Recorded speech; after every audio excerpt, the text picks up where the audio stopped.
জীবনে চলার পথে আপনাকে অনেক অনেক বাধার সম্মুখীন হতে হবে, এটাই স্বাভাবিক। আপনার আশেপাশের মানুষ আপনাকে অনেক অনেক কথা বলবে, কিন্তু আপনাকে সব কথা এড়িয়ে আপনার নিজের সব কিছু এড়িয়ে আপনার নিজের মনের কথা শুনতে হবে। আল্লাহ তাআলা আপনাকে বিবেক দিয়েছেন, বিবেচনা করতে যে নিজে নিশ্চিন্তে ভেবে সিদ্ধান্ত নেবেন। তো আজকে আমি চলে যাচ্ছি আমাদের পটুয়াখালী সদরে পাসপোর্ট অফিসে। তো এই জায়গায় আমি পাসপোর্ট তৈরি করতে যাচ্ছি। আপনারা আমার সাথেই থাকুন এবং জানতে পারবেন কিসের পাসপোর্ট বা কার পাসপোর্ট।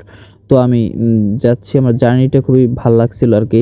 আশেপাশের দৃশ্যটা এত সুন্দর। একটা কথা শুনে অবাক হবেন যে আমি পটুয়াখালীতে কোনো সময় এইভাবে পটুয়াখালী সদরে উঠিনি আর কি, যাইনি। হয়তো ঢাকা গেছি, কিন্তু অন্য জায়গায় গেছি, কিন্তু পটুয়াখালীতে আসিনি। কোনো সময় আসা প্রয়োজন হয়নি যে আসিনি। তো ভাল লাগছিল কি জন্য, কারণ রাস্তার আশেপাশে আপনার এত সুন্দর সুন্দর গাছ, মানে শুধু আমলকি গাছ। আমলকি গাছ আমার এত পছন্দের আর কি, ফেভারিট আর কি। কি বলবো, মানে এত পছন্দের আমলকি গাছ। রাস্তার আশেপাশে দেখতেছি অনেক অনেক গাছ, মানে শুধু আমলকি গাছ, অনেক আমলকি গাছ। কি বলবো আর কি। তো আপনাদের আমি বলতেছি না যে আমার জেলাটাই সুন্দর। আপনাকে আমার কাউকে হীন করার কোনো উদ্দেশ্য নেই, কারণ কোনো জেলাকে আমার ছোট করার উদ্দেশ্য নেই। আল্লাহর দুনিয়ার সব জায়গায় সুন্দর। আমি সবাইকে পছন্দ করি, সবাইকে ভালোবাসি। আপনারা আমার ফ্যান্স ফলোয়ার, আপনাদেরকে আমি অনেক অনেক ভালোবাসি। আপনাদের জেলাকেও ভালোবাসি, আপনাদের আশেপাশে সব জেলাকে ভালোবাসি। সবার জেলায় সুন্দর, নিজের সৌন্দর্য খুঁজে নিতে হবে সব সময়। তো আমরা লোহালিয়া ব্রিজের উপরে উঠেছি আর কি, চলে আসছি। তো এখান দিয়ে অনেক বড় জার্নি ছিল আর কি, লং জার্নি। তোমার এই ব্রিজটা এত ভালো লাগছে, আমি ভিডিও করে রাখলাম। তো ভালোই লাগতেছিল। দুই পাশে এই যে এইগুলো রং করা, এই যে পিলারগুলো আমার এত এত ভালো লাগছে। আমার সবথেকে মানে যাই জায়গায় আমি পিলার দেখি, এই জায়গায় আমি একটা সেলফি নেবো, কিন্তু এটা গাড়ি ছিল, তা নিতে পারিনি। জায়গায় জায়গায় আমি এইভাবে দেখি, এই যে পিলার দুই পাশে দেখতে পাচ্ছেন আর কি, দুই পাশে পিলার রং করা, লাল সাদা রং করা, হোয়াইট এবং রেড কালার রং করা, মানে এত ভালো লাগছিল আর কি, বিউটিফুল, ওয়াসাম।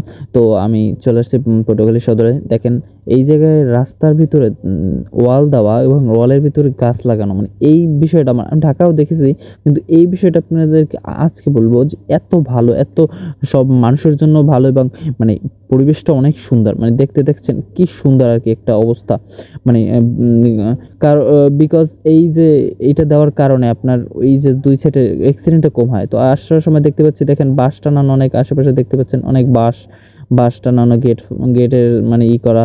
আমি জিজ্ঞেস করলাম ট্যাক্সি মামাকে যে এটা কি কারণে, বললো যে এই জায়গায় আর কি ঈদগাহ মাঠ হবে আর কি, বিশাল। তো আস্তে আস্তে দেখতে পাচ্ছি এখানে একটা ইউনিয়ন পার্ক রয়েছে এই জায়গায়। তো সাইডে আরও একটি পার্ক রয়েছে। তো দুইটায় মানে একটা পার্ক বন্ধ রয়েছে পটুয়াখালী, এটা বিশাল বড় পার্ক, শিশু পার্ক আর কি, ইউনিয়ন শিশু পার্ক। তো ভালোই লাগলো। ভিতরে তো যাইনি, বন্ধ পড়ে আছে। বাইরে থেকে অনেক সুন্দর লাগছে, বাইরে থেকে দেখা আর কি অনেক কিছু আপনারা দেখতে পাচ্ছেন। এই যে তার পরের পার্কটা আবার বাণিজ্য মেলা চলতেছে, ভালোই লাগছিল। তো আমরা দেখতে দেখতে পাসপোর্ট অফিসে চলে আসছি। অনেক আর কি মানে পরিবেশটা ভালো। এই জায়গায় তো দেখেন কি সুন্দর আর কি পরিবেশটা। ভিতরে চলে আসছি আমরা। ভিতরে চলে আসার পর আমাদের দেখেন কাগজপত্র আর কি রেডি করছি। তো এর মধ্যে তাদের আর কি খাওয়ার সময় হয়ে গেছে, আমরা যাইতে একটু লেট করে ফেলছি। তো সেজন্য আমরা একটু বাইরে একটু ঘোরাঘুরি করতে চলে আসছি। তো ওই জায়গায় আমরা একটু নাস্তা টাস্তা করলাম, তো ঘোরাঘুরি করতেছি বাইরে, এবং আমার কাছে ভালোই লাগতেছিল। তারপর নাস্তা টাস্তা করে তারপর আমরা সরাসরি পাসপোর্ট অফিসের ভিতরে চলে আসছি। তো আমাদের কাছে সময় খুব কম ছিল, মানে অনেক লেট করে চলে আসছে। তো তো এই যে রুমটা দেখতে পাচ্ছেন, এই জায়গায় অনেক ক্যামেরা ট্যামেরা, হয়তো ভাববেন এটা কি ভাইয়া। তো এটা হলো পাসপোর্ট অফিসে আপনার সকল কার্যক্রম শেষ করে এখানে এসে আপনার ছবি দিতে হবে, সব কিছু মানে কমপ্লিট হবে। যে জায়গায় আমরা ছবি টবি দিয়েছি, দেওয়ার শেষে আমরা আবার আমাদের একটু ঘোরাঘুরি করে আমরা দুপুরের খাওয়া শেষ করতে করতে অনেক সময় লেগেছে। হোটেলই পাওয়া যাইতেছিল না এই সাইডে ভালো কোনো। তো আমরা খাওয়া দাওয়া কোনো রকমের কিছু ভাত খাইলে আমরা আবার আমাদের বাড়ির উদ্দেশ্যে রওনা দিচ্ছি। বাড়ি আসার পথে আমার অনেক বৃষ্টি হয়েছে।